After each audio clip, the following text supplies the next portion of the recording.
Hello everyone, कैसे हो आप लोग? आई होप कि सब बढ़िया होंगे। सबकी ट्रेडिंग जर्नी बहुत स्मूथ चल रही होगी और आप सबको मेरी तरफ से wish you very happy Holi. Market में भी कलर है, सिर्फ एक ही कलर, रेड कलर। और ऐसा नहीं है कि ये पहले से आपको प्रिडिक्टेड नहीं था और ना ही मार्केट में आपको पता था कि कुछ ऐसा होने वाला है जो ग्लोबल मार्केट, ग्लोबल प्लेटफॉर्म पे ऐसा देखने को मिल रहा है। अब बहुत कुछ सिनेरियो है। देखिए, मैं एक वन बाय वन न्यूज़ बताऊँगी, तो उसके लिए बहुत सारे न्यूज़ चैनल हैं जो आपको अपडेट करेंगे, मुझसे बहुत बढ़िया करेंगे।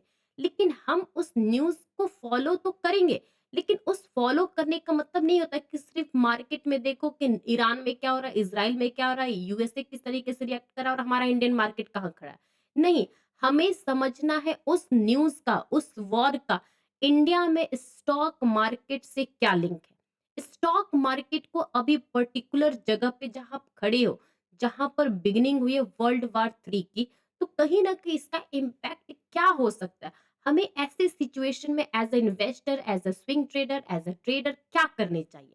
वन बाय वन हम एक हर एक पहलू को समझेंगे कि हमें बिटकॉइन में ट्रेड करना है तो क्या समझे, गोल्ड में करना है तो क्या समझे, इवन हमारे स्टॉक मार्केट में इस टाइम पे एसआईपी, म्यूचुअल फंड भी करना है तो क्या हमारा ओपिनियन होना चाहिए, वो सबसे ज्यादा जरूरी होता है।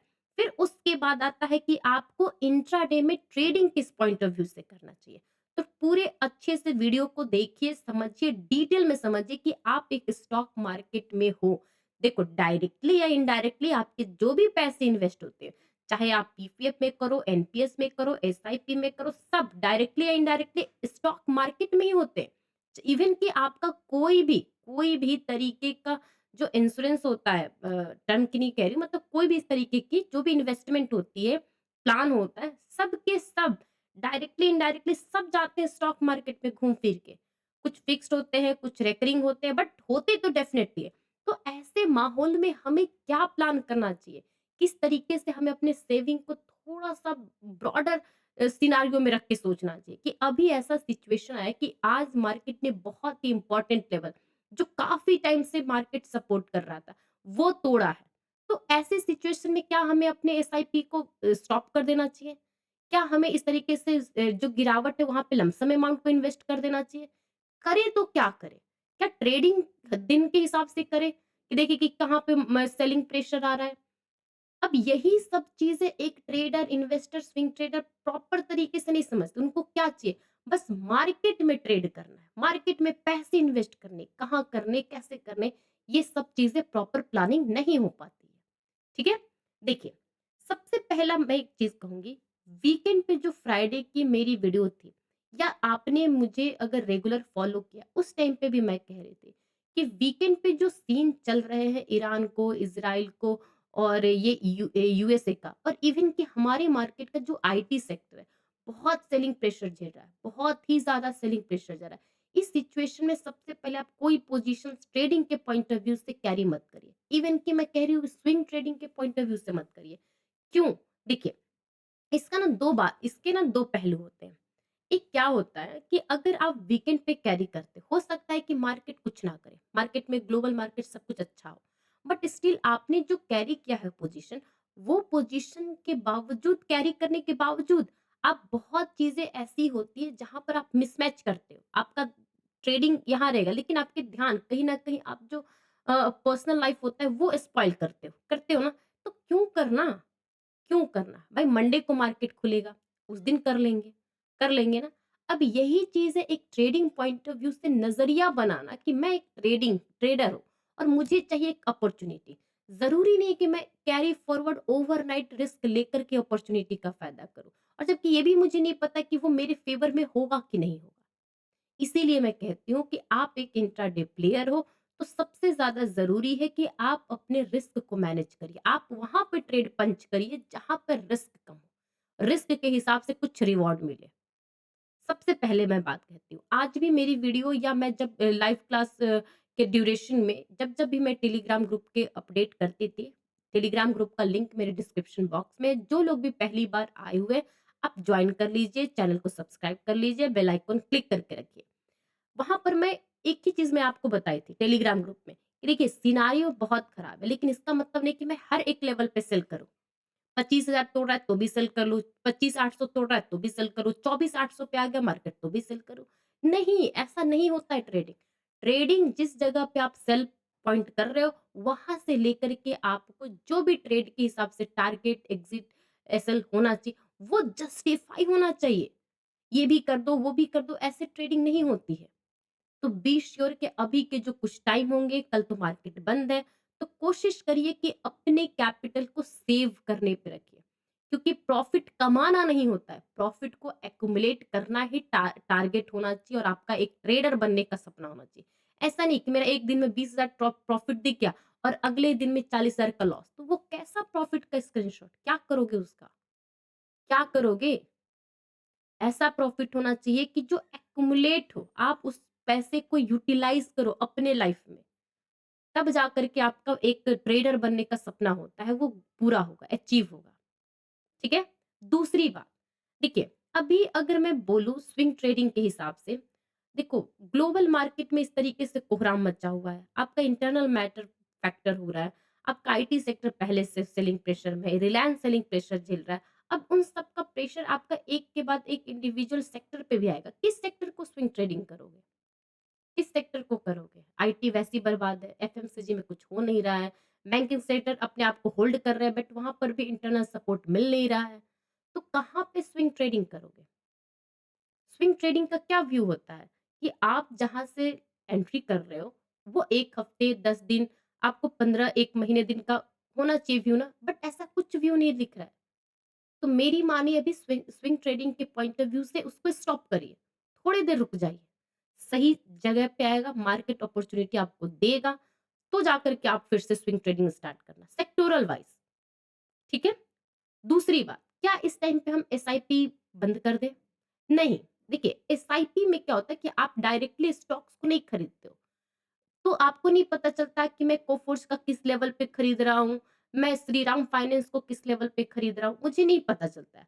हम एक बल्क को एक यूनिट में डिवाइड करके वो हम खरीदते हैं, तो वो चलता है। आप एसआईपी को कंटिन्यू करिए, एसआईपी को बल्कि आप आराम से करिए, उसमें कोई प्रेशर नहीं। अगर आपका पोर्टफोलियो जो भी अगर 10, 15, 20% डाउन दिख रहा है, रेड में दिख रहा है, कोई बात नहीं, इट्स ओके।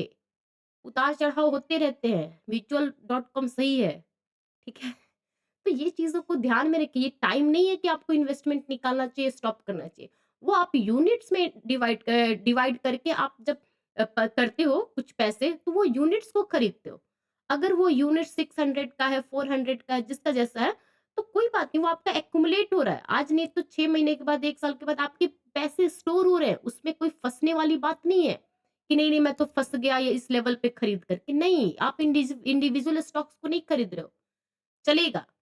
दूसरी बात, और बहुत सारे लोगों की क्वेरी मुझे आई कि मैम क्या इस जगह पे हम लमसम अमाउंट में कर दें?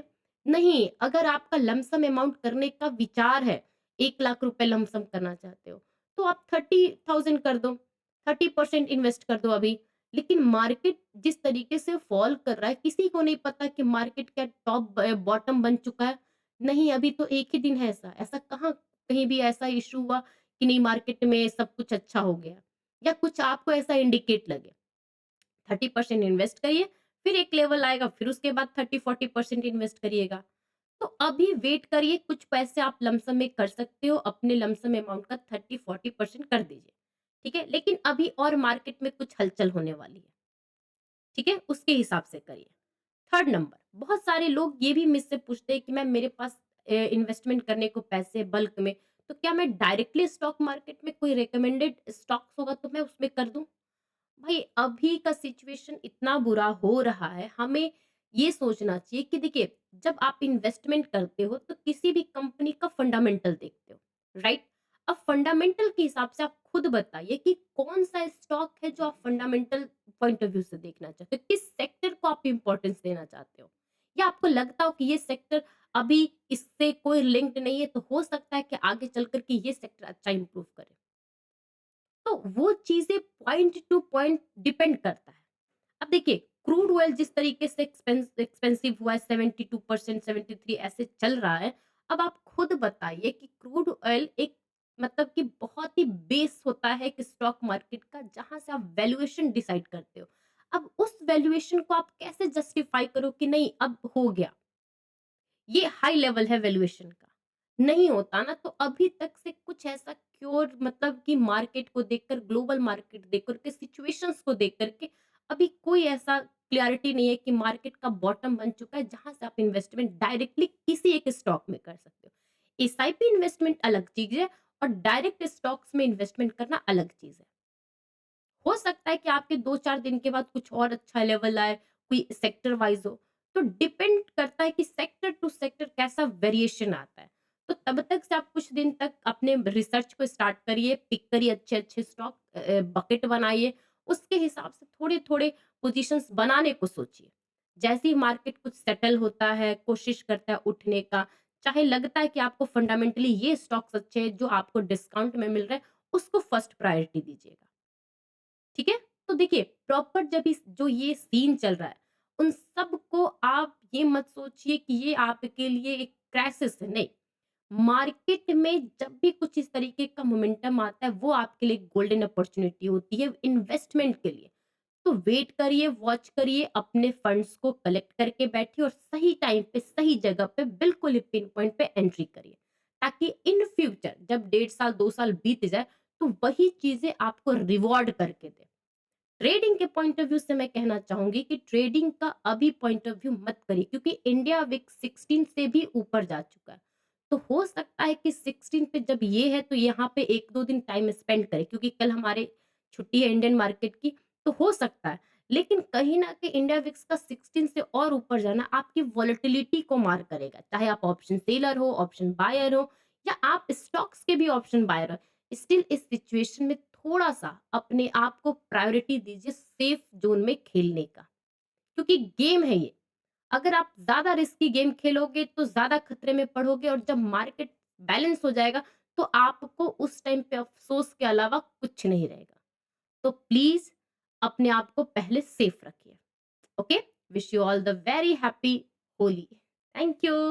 और हाँ, वीडियो अच्छी लगे तो पक्का लाइक करना। अगर कुछ भी ऐसा चीज़ लगे जिससे मैंने पॉइंट को मिस कर दिया हो, तो आप मुझे कमेंट में करके बताना, मैं डेफिनिटली आपको आंसर करूँगी। और टेलीग्राम ग्रुप का लिंक मेरे डिस्क्रिप्शन बॉक्स में, वहीं से जॉइन करना। Thank you.